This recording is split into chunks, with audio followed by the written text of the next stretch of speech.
이번 시간에는 협업 툴 아이오와의 드래그 앤 드롭을 활용을 해서 협업을 좀 더 쉽고 그리고 빠르고 그리고 효율적으로 하실 수 있는 하나의 팁에 대해서 설명을 드리도록 하겠습니다.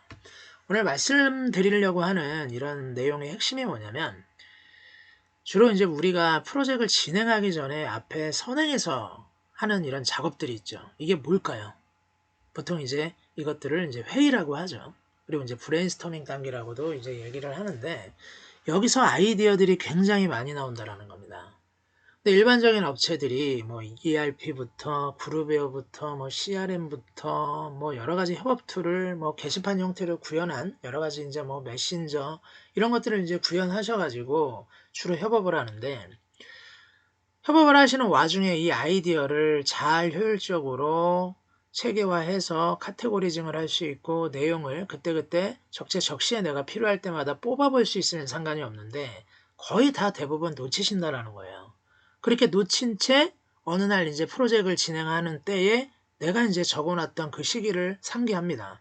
그리고 이제 그거를 또 찾다가 또 다시 잊어버리시고 또 전화해서 물어보시고 그것이 맞는지 틀린지 또 거기서 옥신각신 하다가 프로젝트가 그 본연의 어떤 본질을 유지하고 가지 못하고 많은 걸 누락시킨 채 수행이 된다라는 거, 이런 리스크에 대해서 저희가 오늘 말씀을 드리면서 오늘 이 드래그 앤 드롭이 왜 유용한지 이 부분을 설명을 드리려고 하는 것이 핵심적인 골자라고 보시면 됩니다. 그러면 협업 환경은 아이오와에서는 여러 가지 객체들이 있어요. 어떤 것이냐? 지금 여러분께서 보고 계시는 이 화면은 아이오와에 근본 출시된 화이트보드라는 거죠. 이 화이트보드의 큰 장점이 무엇이냐? 보시는 바와 같이 여러분들이 익숙하신 이런 포스트잇들, 그리고 이미지, 그리고 도출된 파일들, 그리고 이 파일들과 이런 내용들을 한꺼번에 아우를 수 있는 이 세션들, 그리고 목록, 그리고 플로우 차트, 이 하나의 업무에 대한 플로우 차트를 나타내는 거죠. 그리고 실제 여러분들이 이제 프로젝트를 진행하고 있는 여러 가지 보드들을 여기다 실제 배치를 한 거죠. 여기서 열면 이 보드가 열립니다. 그러니까 이런 큰 하나의 프로젝트 환경, 이 공간조차 화이트보드에다가 이렇게 배치를 해놨다라고 보시면 돼요. 그리고 물론 이제 잘 아시는 이 맵으로 이루어진 이 회의보드, 그리고 또 다른 곳에서 협업이 일어나고 있는 이런 화이트보드조차 여기다 이렇게 배치를 해 놓으셨다라는 거죠. 그럼 여기서 구성원들끼리 협업을 하시겠죠. 그럼 협업을 하시다가 메신저를 활용하실 수 있다라는 겁니다. 메신저, 여기 이제 있는 이런 이 아이콘이 그 주제별 또는 이제 방별로 이렇게 구성되어 있는 이 메신저 화면이라고 보시면 돼요. 그럼 하나를 열어보도록 하겠습니다. 그럼 여기서 이제 쭉 이야기를 해요. 이야기를 하고 있다가 다른 사람은 어떻게 생각할지 모르겠지만 나 자신이 이거는 굉장히 좋은 아이디어고 여기서 또 다른 어떤 혁신적인 기능이 나올 수 있다라고 판단되는 이런 여러 가지 대화 내용들이 있다라는 거죠. 그럼 이런 것들을 바로 드래그 앤 드롭으로 갖다 놓으실 수가 있는 거예요. 이렇게 보시면 여기 끝에 표시가 있습니다. 갖다 놓으실 수 있는 거죠. 자연스럽게.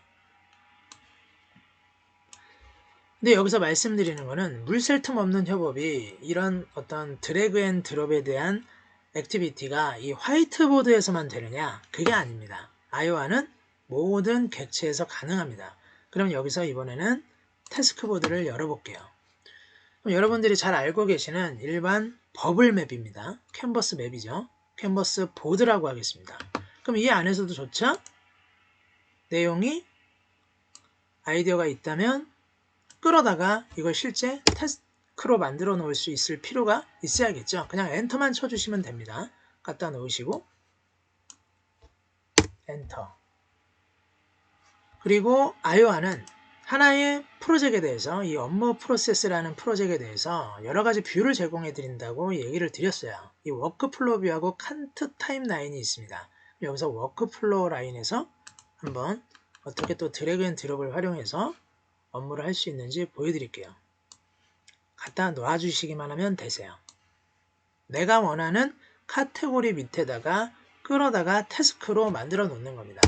여기서 또 이런 질문을 하실 수가 있는데 카테고리 생성은 안 되냐? 그건 안 됩니다. 왜냐하면 업무를 이루고 있는 가장 최소한의 단위만 태스크로 만들어서 직접 그 해당 카테고리 밑에 이거를 갖다 놓는 컨셉으로 이루어져 있기 때문에 그 부분만 인지하시고 작업을 해주시면 되세요.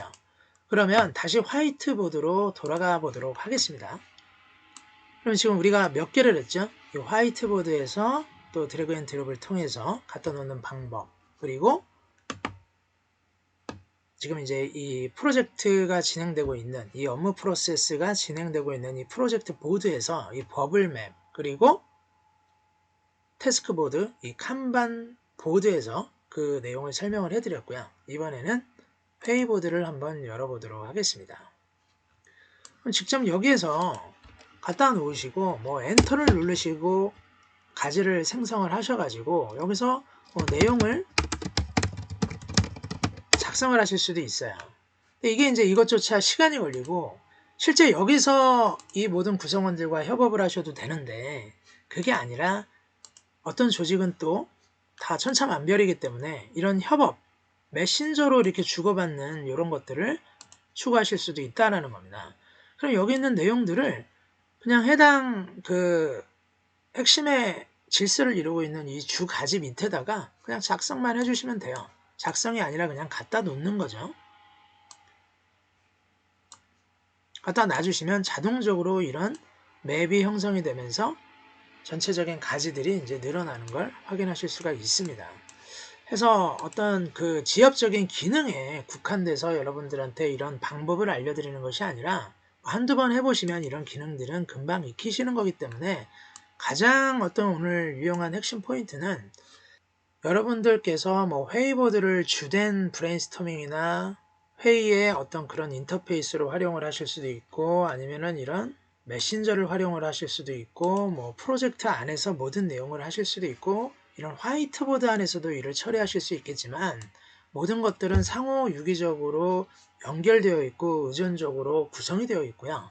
특히 이제 오늘은 이 메신저 상에서 주로 이제 대화를 노멀하게 많이 하시니까 이 안에서 놓치기 쉬운 아주 여러분들의 소중한 아이디어들을 바로 프로젝트 화면에 담고 연계해서 하나도 빠짐없이 놓치지 않고 프로젝트를 좀 더 효율적이고 파워풀하게 하실 수 있는 이런 그 하나의 팁에 대해서 설명을 드렸다라고 생각을 하시면 되겠습니다.